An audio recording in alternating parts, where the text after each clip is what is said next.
Terima kasih rekan Zulfikar Nagi, dan saat ini saya bersama dengan Dr. Deksa. Dr. Deksa adalah dokter spesialis penyakit dalam di Rumah Sakit Darmo, dan juga beliau saat ini aktif memberikan edukasi melalui sosial media seputar kesehatan dan juga seputar penyakit.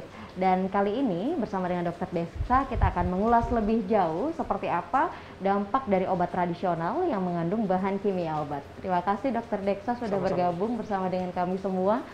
Dan kita juga tahu ya, Dr. Deksa ini cukup aktif di Instagram di tengah kesibukannya, berkenan untuk hadir di sini. Sehat, Dok? Alhamdulillah sehat. Gimana kabarnya, Mbak Olia? Alhamdulillah sehat. Baik, Dok. Berbicara soal obat tradisional atau jamu yang mengandung bahan kimia obat, saat ini sedang ramai diperbincangkan. Kalau mendengar dari pengakuan-pengakuan atau mungkin respon dari para penikmat obat tradisional bahan kimia obat, itu mungkin karena reaksi yang cepat yang sering terjadi ketika menggunakan obat tradisional bahan kimia obat. Sebenarnya dampaknya apa sih, Dok? Ya, jadi jamu merupakan warisan yang sepatutnya kita lestarikan ya. Iya. Dan apalagi kalau misalnya ditambah dengan banyak penelitian yang mendukung bahwa khasiat jamu ini memang beneran ada. Iya. Dan pada beberapa penelitian, jamu sekarang sudah bisa menjadi andalan utama ya. Karena memang terbukti secara ilmiah, secara turun-temurun dan secara ilmiah memang terbukti. Jadi warisan budaya gitu ya, Dok ya. Nah, namun ada beberapa oknum yang memasukkan bahan kimia obat ke dalam jamu. Padahal jamu ini sangat dipercaya oleh masyarakat bisa memberikan manfaat terutama untuk kesehatan kan ya. Tapi begitu disusupi oleh bahan kimia obat yang konsumen tidak tahu, itu pasti justru akan merugikan untuk masyarakat. Apa akibatnya kalau ini digabungkan jadi satu? Maka bisa membuat efek samping yang tidak diinginkan.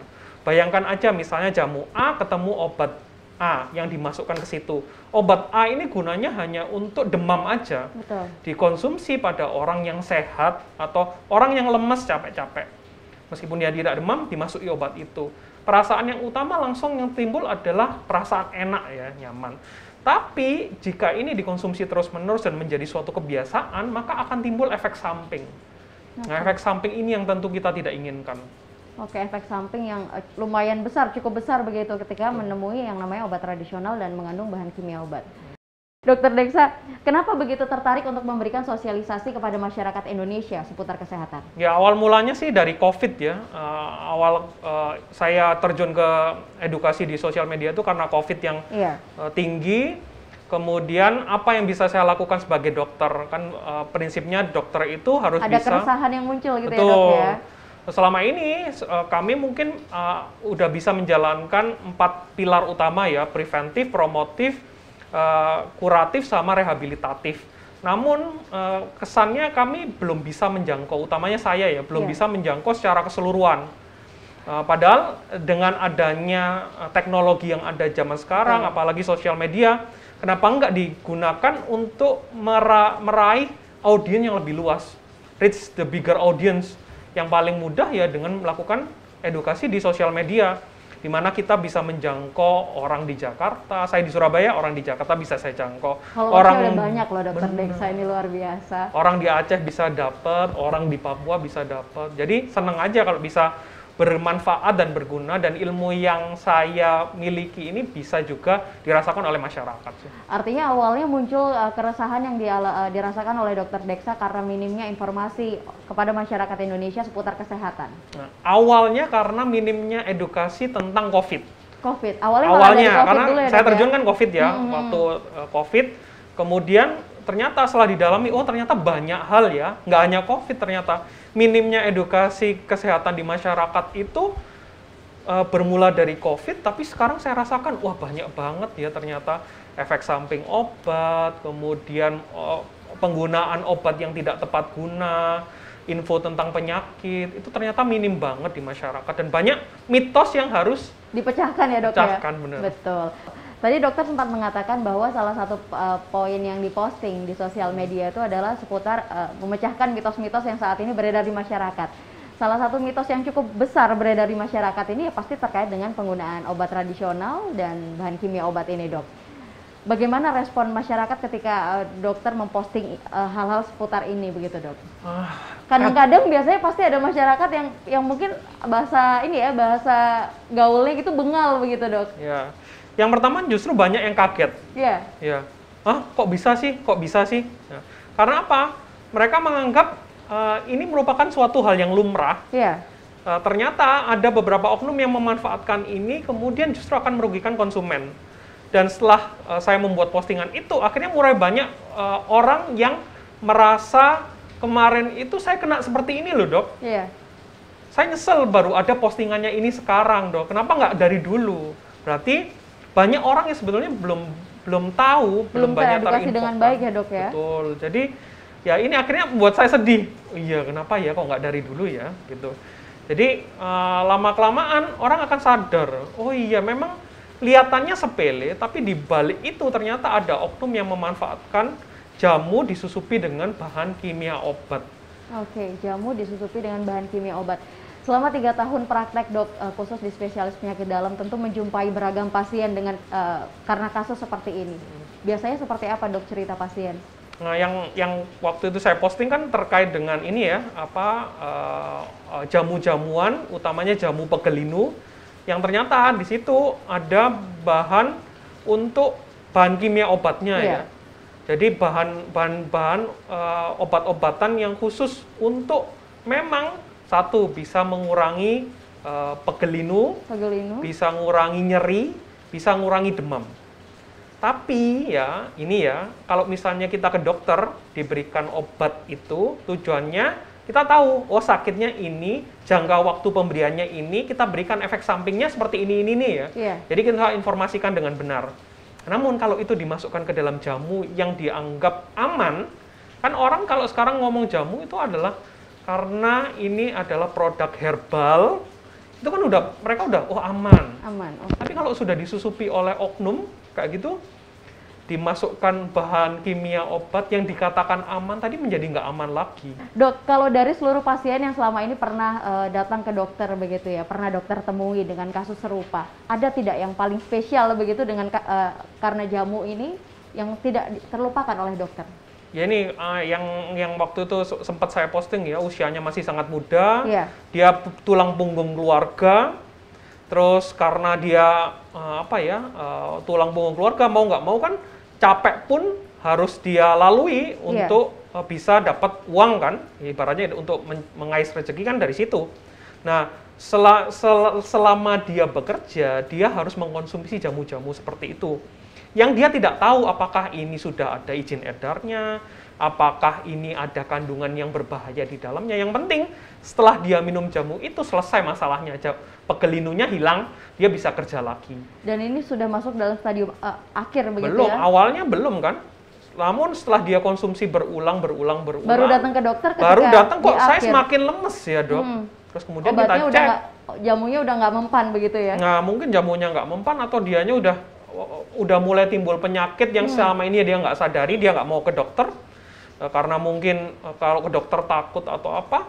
Terus tiba-tiba kita cek, udah gagal ginjal terminal. Kalau udah gagal ginjal terminal gimana? Produktivitasnya akan turun dong. Dia harus ke rumah sakit, harus cuci darah seminggu 2 kali. Berapa banyak waktu yang terbuang. Belum lagi kalau misalnya dia tulang punggung, berapa banyak uang yang seharusnya dia bisa dapat, tapi karena sakit hilang begitu aja. Untuk pasien-pasien dengan kasus seperti ini ada gejala klinis atau mungkin ciri-ciri yang terlihat tidak, Dok, ketika seseorang itu mengkonsumsi obat tradisional yang mengandung bahan kimia obat? Jadi kalau ciri-cirinya sih nggak secara, kalau misalnya ginjal ya, ginjal stadium awal tidak memberikan gejala khusus spesifik. Ini bahayanya. Baru pada stadium 3, stadium 4, stadium 5 ke atas, ini baru memberikan gejala yang spesifik. Namun kalau misalnya dia ini lebih ke arah gangguannya pada lambung, dia bisa mulai muncul keluhan mual muntah, kemudian BAB-nya jadi hitam karena ada perdarahan di sana. Tergantung timbulnya yang mana. Kalau apes, dia kena yang penyakit ginjal yang tidak ada gejalanya sama sekali, tiba-tiba pada stadium 5 mulai ada gejala, dia sudah harus membutuhkan tindakan cuci darah. Karena kalau bicara soal obat tradisional dengan bahan kimia obat itu tidak melulu seputar demam, pegalinu. Yang belakangan lagi rame, ini biasanya wanita-wanita, Dok.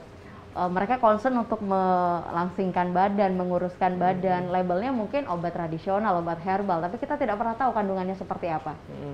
Ya ini kan banyak ya, ada yang obat bahan kimia obatnya yang menurunkan nafsu makan. Betul, biasanya ke situ ya dok ya? Ya, menurunkan nafsu makan, atau memang dia mencegah agar lemaknya itu tidak terserap oleh usus. Sehingga pada saat BAB, lemak semua yang digelontorkan. Ya, tergantung ini yang mana ya, jamu yang mengambil bahan kimia obat yang mana. Tapi yang paling banyak kemarin kan beritanya kan yang menurunkan nafsu makan. Menurunkan nafsu makan, Ya. betul dok. Bayangkan kalau itu dia sebenarnya dia sudah berat badannya ideal, cuma karena stereotipe di masyarakat dia harus lebih kurus lagi, dia minum itu justru akan membuat kekurangan energi dan protein di dalam tubuhnya. Akibatnya apa? Organ dan jaringan yang semula sehat jadi sakit. Kurang energi dan protein kan, demi hanya untuk ini. Selain itu, efek samping dari obat itu ternyata efeknya ke jantung, ke ginjal, ke liver. Bayangkan kalau dia secara tidak sadar mengkonsumsi itu, dia kalau misalnya konsumsinya rutin bisa berakibat pada 3 hal itu. Niatnya mau sehat, pengen kurus, tapi ujung-ujungnya jatuh sakit. Nah, kita pilih yang mana kalau gitu? Iya, karena kalau melihat saat ini memang banyak masyarakat yang sudah mengetahui ya dok ya bagaimana bahaya dari obat tradisional yang mengandung bahan kimia obat. Tapi herannya dok, bahkan dokter sendiri juga sampai saat ini saya yakin masih terus menerima dok ya pasien-pasien dengan kasus seperti ini. Kenapa ya dok ya, kok kayaknya masyarakat kita itu sudah mengetahui dampaknya, tapi masih kita jumpai kasus-kasus seperti ini? Ya gini, karena persepsinya di masyarakat bahwa herbal itu yang dilabeli herbal itu 100% selalu baik. Ya. Selalu baik ya dok ya? Iya kan? Jadi orang mengonsumsi itu tujuannya kan pengen aman kan? Iya. Aman, tapi dia ada manfaatnya. Efek sampingnya kurang, aman, kemudian ada khasiatnya. Itu kan yang pingin ya semua orang kayak gitu. Nah, tapi kalau sudah disusupi seperti bahan kimia obat, dan tidak tahu takaran yang benar, kemudian interaksinya antar bahan kimia tersebut justru bisa memberikan dampak yang negatif. Intinya orang itu kan pengen instan, pengen cepat dengan cara yang aman. Yang ada di masyarakat, label dan stereotipenya adalah yang herbal. Oke, dok, kalau mungkin saat ini ada pasien-pasien yang mengkonsumsi atau mungkin ada masyarakat yang saat ini mengkonsumsi obat tradisional yang mengandung bahan kimia obat begitu. Bagaimana mereka bisa mengenali bahwa ternyata itu adalah hal yang berbahaya? Apakah ada tanda-tanda yang muncul begitu dari tubuhnya? Karena kalau berbicara soal manusia ya dok ya, manusia itu nggak akan kapok, nggak akan sadar kalau nggak muncul tanda-tanda. Selama sehat terus dan nggak apa-apa ya akan terus dilanjutkan aktivitas seperti itu. Ya. Yang paling awal ya, yang paling mudah screeningnya ya kita punya Badan POM ya, yang mereka saya salut ya, mereka benar-benar bisa menjaga koridor di mana jamu dan obat itu benar-benar bisa dikontrol dengan baik. Ya tinggal masyarakatnya aja memeriksakan apakah ini sudah terdaftar di Badan POM atau tidak. Dengan adanya aplikasi BPOM, kemudian kita bisa mencari di websitenya BPOM apakah ini sudah terdaftar atau tidak. Itu satu langkah mudah untuk kita bisa lebih aman. Ya artinya masyarakat memang harus lebih pintar saat ini ya. Saat ini BPOM juga memiliki sebuah aplikasi yang bisa kita juga bisa cek begitu apakah obat tersebut sudah BPOM apa belum begitu ya. Karena kalau misalkan sudah BPOM mungkin aman akan untuk dikonsumsi, tapi kalau belum jangan coba-coba mending ya dok ya. Betul. Jangan coba-coba. Baik dok, harapan dan juga pesan dokter melihat kondisi saat ini banyak masyarakat yang sudah diedukasi tapi masih ngeyel, sudah dikasih tahu bahwa ini berbahaya tapi juga masih dikonsumsi. Silahkan dok. Kalau sudah ada teknologi informasi yang ada sekarang, itu kita harus pintar ya, konsumen itu harus pintar sekali lagi. Karena apa? Ya kita sekarang dihadapkan dengan berbagai macam produk yang ada, berbagai macam jamu yang ada, setiap hari ada muncul baru, kemudian obat-obatan juga baru. Jadi semakin kita mencari informasi, semakin mungkin kita akan terlindungi. Jadi baratnya kalau kita ingin memasukkan sesuatu ke tubuh, baik itu obat, jamu, atau apa, cari dulu informasinya. Yang pertama, tepat indikasi atau tidak. Penyakitnya beneran ini atau enggak, diobatinya cocok enggak dengan ini. Yang kedua adalah kita lihat efek sampingnya, ada atau tidak.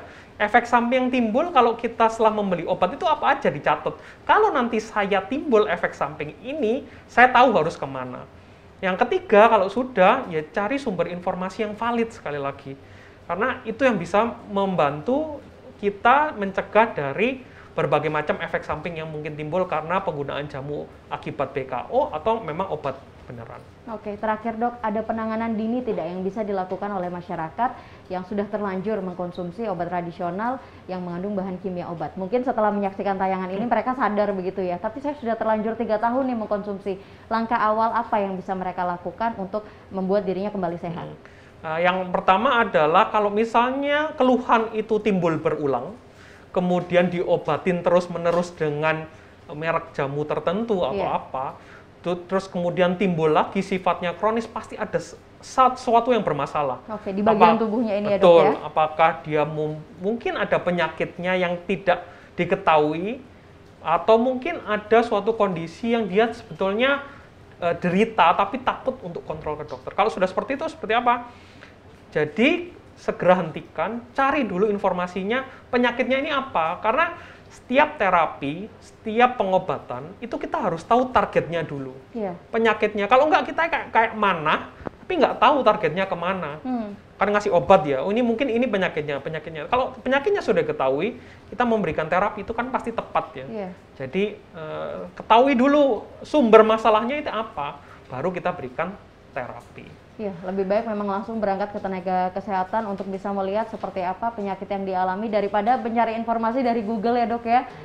Belum tahu kebenarannya seperti apa, menerka-nerka nanti malah salah obat lagi ya dok ya. Justru malah tambah ngeri, tambah takut. Orang sakit kepala, di Google munculnya tumor kepala kan. Ngeri juga kan. Kadang-kadang udah serem duluan. Baik, Dokter Deksa, terima kasih banyak sudah bersedia memberikan informasi untuk kami, dan tentu saja semoga ini menjadi sebuah inspirasi untuk masyarakat, khususnya masyarakat di luaran sana yang masih sering mengkonsumsi obat tradisional dengan bahan kimia obat. Dihentikan dari sekarang ya dok ya, dihentikan dari sekarang, dan segera berangkat ke tenaga kesehatan untuk memeriksakan diri Anda kalau memang Anda sudah mengkonsumsi dalam jangka waktu yang panjang. Dokter, terima kasih banyak. Baik, berikut ini adalah wawancara saya bersama dengan Dokter Deksa. Saya kembalikan lagi ke rekan Zulfikar Nagi.